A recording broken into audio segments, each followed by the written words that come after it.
نعود من جديد أيها الأصدقاء لنأخذ أداة جديدة تقوم بعملية بحث ضمن خلايا الإكسل وتعرض ناتج البحث. الآن نحن لدينا هذا الجدول يحتوي على عمود الأرقام وعمود الاسم وعمود الكلمة. ما نسجله هنا ونطلب البحث يفلتر الجدول ويعطينا المتوافق فقط. في هذه الحالة نستطيع أن نقوم بعملية بحث عن العمود الثالث أو العمود الأول، وإذا نبرمج زر أول وزر ثاني وزر ثالث ولنرى البرمجة التي سوف يقوم بها هذا الجدول. إذا تم تغيير الرقم وتم نقر الزر نلاحظ أنه يستدرج مباشرة الجدول. كيف تمت هذه الأمور؟ في هذه البرمجة نلاحظ أنه ما تم تسجيله كان متوافق مع الخلايا، أي أن نحن طلبنا من الزر أن يعرض المتغير الأول والثاني والثالث.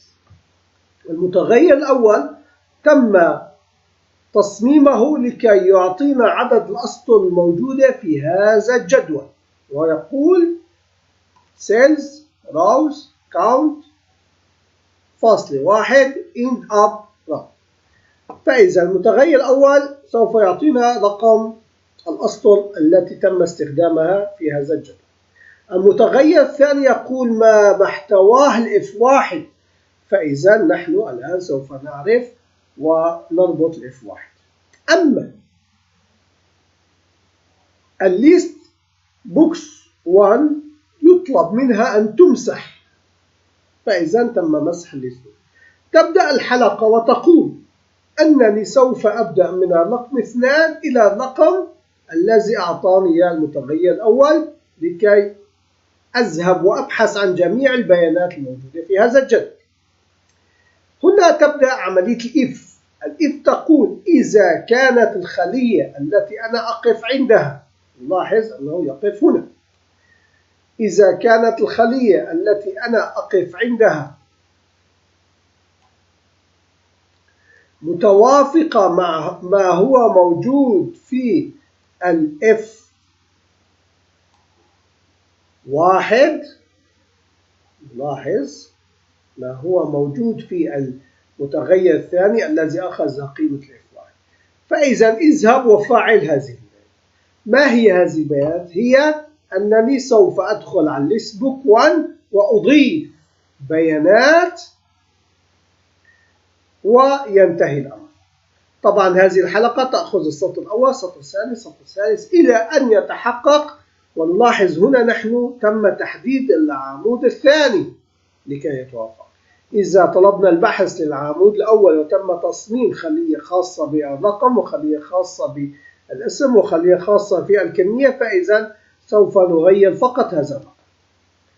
طبعا نشكر الجهة التي تم عرض هذه البرمجة وتم تنسيقها في طريقتنا الخاصة. الأفكار موجودة ضمن اليوتيوب، أحببت أن أدمجها كلها في هذا اليوتيوب الذي أصبح يضم 568 فيديو خاص بالإكسل والفيجوال بيزك أبليكيشن، ويتم عرضه كل يوم بتوقيت حلب سوريا 8:30 صباحا. أرجو التوفيق من كل الناس التي تستفيد من هذه المعلومات، وأشكر جميع الجهات التي يتم عرض يوميا فقرات متشابهة ويتم تنسيقها من قبلي وترتيبها ليتم عرضها إذا كان الأمر مفيدا. فإذا لنرى ما هو موجود هنا، نقول أن المي ليست بوك 1، فإذا الأداة الموجودة يتم إضافة ايتم جديد لها في العمود الأول ثم العمود الثاني ثم العمود الثالث، وبذلك نحن انتهينا من ترتيب البيانات. نحن إذا تم التوافق، إذا كانت الخلية التي أنا أقف عندها متوافقة مع ما هو أبحث عليه، فإذا سوف يدرج لي الأداة في السطر الأول ويضع بالسطر الأول القيمة الثانية ويضع بالسطر الأول القيمة الثانية. وإذا انتهت الحلقة إلى السطر الثاني وتم التوافق، نحن الآن تم التوافق في السطر الرابع وتم توافق في السطر 11. لنرى البرمجة بشكل تفصيلي ما يتم تشكيله.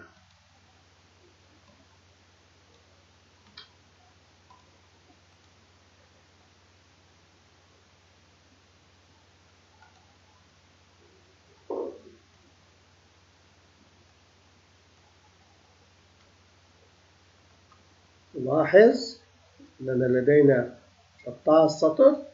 تبدأ الحلقة بالتحسس.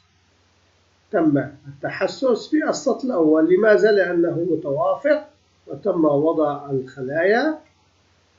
لاحظ هنا تم وضع السطر الأول. ثم هنا نلاحظ أننا في السطر الثاني الآن لا يوجد توافق إلا في السطر الثاني.